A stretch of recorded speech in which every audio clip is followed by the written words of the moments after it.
Asal-usul dan persebaran nenek moyang bangsa Indonesia.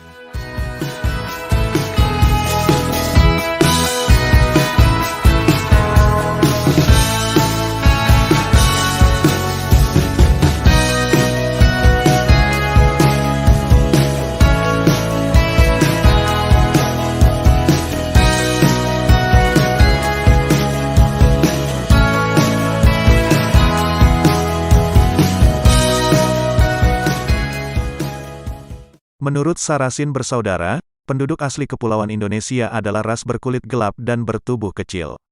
Mereka mulanya tinggal di Asia bagian tenggara. Ketika zaman es mencair dan air laut naik hingga terbentuk Laut Cina Selatan dan Laut Jawa, sehingga memisahkan pegunungan vulkanik Kepulauan Indonesia dari daratan utama. Beberapa penduduk asli Kepulauan Indonesia tersisa dan menetap di daerah-daerah pedalaman, sedangkan daerah pantai dihuni oleh penduduk pendatang. Penduduk asli itu disebut sebagai suku bangsa Veda oleh Sarasin. Ras yang masuk dalam kelompok ini adalah suku bangsa Hieng di Kamboja, Miaots, Yaojen di Cina, dan Senoi di Semenanjung Malaya. Beberapa suku bangsa seperti Kubu, Lubu, Talang Mamak yang tinggal di Sumatera dan Toala di Sulawesi merupakan penduduk tertua di Kepulauan Indonesia. Mereka mempunyai hubungan erat dengan nenek moyang Melanesia masa kini dan orang Veda yang saat ini masih terdapat di Afrika, Asia Selatan, dan Oseania. Veda itulah manusia pertama yang datang ke pulau-pulau yang sudah berpenghuni. Mereka membawa budaya perkakas batu. Kedua ras Melanesia dan Veda hidup dalam budaya Mesolitik. Pendatang berikutnya membawa budaya baru yaitu budaya Neolitik.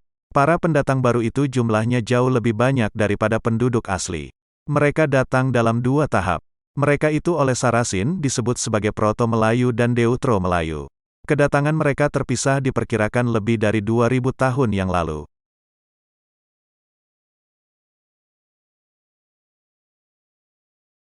Satu, Proto-Melayu.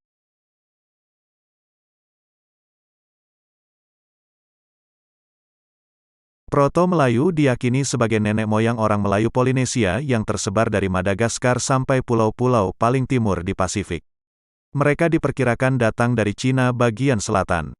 Ras Melayu ini mempunyai ciri-ciri rambut lurus, kulit kuning kecoklatan dan bermata sipit. Dari Cina bagian selatan, Yunan, mereka bermigrasi ke Indochina dan Siam, kemudian ke Kepulauan Indonesia. Mereka itu mula-mula menempati pantai-pantai Sumatera Utara, Kalimantan Barat, dan Sulawesi Barat. Ras Proto-Melayu membawa peradaban batu di Kepulauan Indonesia. Ketika datang para imigran baru, yaitu Deutero-Melayu, ras Melayu muda, mereka berpindah masuk ke pedalaman dan mencari tempat baru ke hutan-hutan sebagai tempat huniannya. Ras Proto-Melayu itu pun kemudian mendesak keberadaan penduduk asli. Kehidupan di dalam hutan-hutan menjadikan mereka terisolasi dari dunia luar, sehingga memudarkan peradaban mereka. Penduduk asli dan ras Proto-Melayu itu pun kemudian melebur. Mereka itu kemudian menjadi suku bangsa Batak, Dayak, Toraja, Alas, dan Gayo. Kehidupan mereka yang terisolasi itu menyebabkan ras Proto-Melayu sedikit mendapat pengaruh dari kebudayaan Hindu maupun Islam di kemudian hari. Para ras Proto-Melayu itu kelak mendapat pengaruh Kristen sejak mereka mengenal para penginjil yang masuk ke wilayah mereka untuk memperkenalkan agama Kristen dan peradaban baru dalam kehidupan mereka. Persebaran suku bangsa Dayak hingga ke Filipina Selatan, Sarawak, dan Malaka menunjukkan rute perpindahan mereka dari Kepulauan Indonesia. Sementara suku bangsa Batak yang mengambil rute ke barat menyusuri pantai-pantai Burma dan Malaka Barat. Beberapa kesamaan bahasa yang digunakan oleh suku bangsa Karen di Burma banyak mengandung kemiripan dengan bahasa Batak.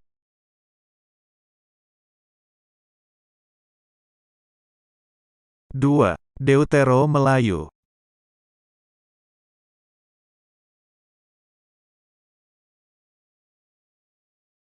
Deutero-Melayu merupakan ras yang datang dari Indochina bagian utara.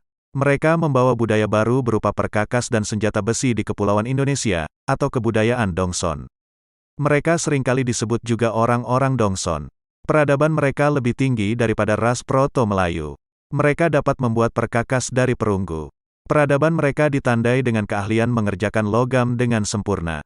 Perpindahan mereka ke Kepulauan Indonesia dapat dilihat dari rute persebaran alat-alat yang mereka tinggalkan di beberapa kepulauan di Indonesia, yaitu berupa kapak persegi panjang.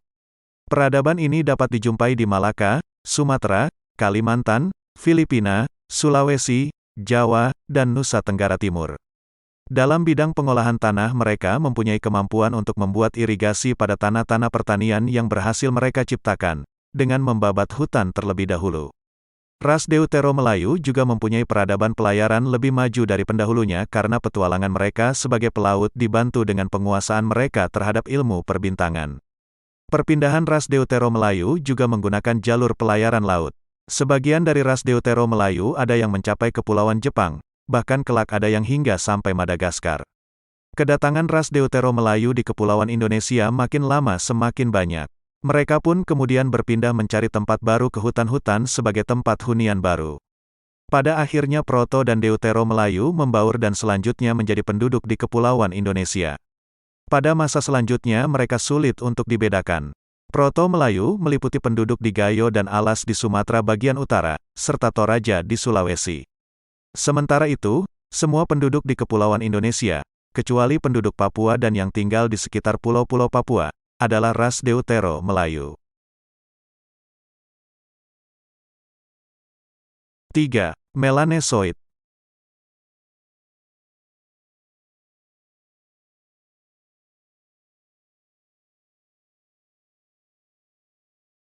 Ras lain yang terdapat di Kepulauan Indonesia adalah ras Melanesoid. Mereka tersebar di lautan Pasifik di pulau-pulau yang letaknya sebelah timur Irian dan benua Australia. Di Kepulauan Indonesia mereka tinggal di Papua Barat, Ambon, Maluku Utara, dan Nusa Tenggara Timur. Bersama dengan Papua Nugini dan Bismarck, Solomon, New Caledonia dan Fiji, Vanuatu, mereka tergolong rumpun Melanesoid. Pada mulanya kedatangan bangsa Melanesoid di Kepulauan Indonesia berawal saat zaman es terakhir, yaitu tahun 70.000 sebelum Masehi. Pada saat itu Kepulauan Indonesia belum berpenghuni. Ketika suhu turun hingga mencapai kedinginan maksimal, air laut menjadi beku. Permukaan laut menjadi lebih rendah 100 meter dibandingkan permukaan saat ini. Pada saat itulah muncul pulau-pulau baru.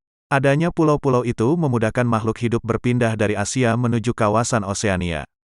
Bangsa Melanesoid melakukan perpindahan ke timur hingga ke Papua, selanjutnya ke benua Australia, yang sebelumnya merupakan satu kepulauan yang terhubung dengan Papua. Bangsa Melanesoid saat itu hingga mencapai 100.000 jiwa meliputi wilayah Papua dan Australia. Peradaban bangsa Melanesoid dikenal dengan Paleolitikum. Pada saat masa es berakhir dan air laut mulai naik lagi pada tahun 5000 sebelum Masehi. Kepulauan Papua dan benua Australia terpisah seperti yang dapat kita lihat saat ini. Pada saat itu jumlah penduduk mencapai 0,25 juta dan pada tahun 500 sebelum Masehi mencapai 0,5 juta jiwa. Asal mula bangsa Melanesia, yaitu Proto-Melanesia merupakan penduduk pribumi di Jawa. Mereka adalah manusia wajak yang tersebar ke timur dan menduduki Papua, sebelum zaman es berakhir dan sebelum kenaikan permukaan laut yang terjadi pada saat itu. Di Papua manusia wajak hidup berkelompok-kelompok kecil di sepanjang muara-muara sungai. Mereka hidup dengan menangkap ikan di sungai dan meramu tumbuh-tumbuhan serta akar-akaran, serta berburu di hutan belukar. Tempat tinggal mereka berupa perkampungan-perkampungan yang terbuat dari bahan-bahan yang ringan. Rumah-rumah itu sebenarnya hanya berupa kemah atau tada angin, yang sering didirikan menempel pada dinding gua yang besar. Kemah-kemah dan tada angin itu hanya digunakan sebagai tempat untuk tidur dan berlindung, sedangkan aktivitas lainnya dilakukan di luar rumah. Bangsa Proto-Melanesoid terus terdesak oleh bangsa Melayu. Mereka yang belum sempat mencapai Kepulauan Papua melakukan percampuran dengan ras baru itu. Percampuran bangsa Melayu dengan Melanesoid menghasilkan keturunan Melanesoid Melayu. Saat ini mereka merupakan penduduk Nusa Tenggara Timur dan Maluku.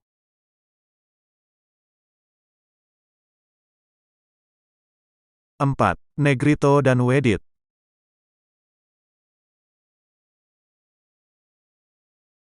Sebelum kedatangan kelompok-kelompok Melayu tua dan muda, negeri kita sudah terlebih dulu kemasukan orang-orang Negrito dan Wedit. Sebutan Negrito diberikan oleh orang-orang Spanyol karena yang mereka jumpai itu berkulit hitam mirip dengan jenis-jenis Negro.